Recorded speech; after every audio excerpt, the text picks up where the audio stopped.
नमस्कार, मी गौरी सूर्यवंशी. एस मराठीमध्ये आपलं स्वागत. वळूया आजच्या बातमीकडे. नाशिक येथील श्री नाशिक पंचवटी पांझरपोळ संस्थेच्या माध्यमातून सुरगाणा तालुक्यातील 53 आदिवासी आर्थिक दुर्बल घटकातील पशुपालकांना प्रत्येकी एक अशा एकूण 53 गायींचे मोफत वाटप करण्यात आले.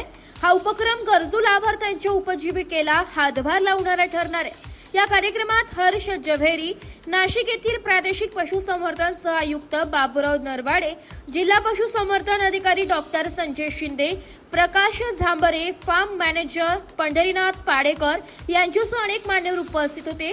यावेळी लाभार्थ्यांनी संस्थेच्या या सामाजिक उपक्रमाबद्दल आभार व्यक्त केले. पशुपालन व्यवसायातून आर्थिक उन्नती साधण्याच्या दृष्टीने या गायींचे वाटप आदिवासी भागातील कुटुंबांना उपयुक्त ठरेल असा विश्वास यावेळी व्यक्त करण्यात आला. एस मराठी न्यूज साठी प्रतिनिधी लक्ष्मण बागुल, सुरगाणा.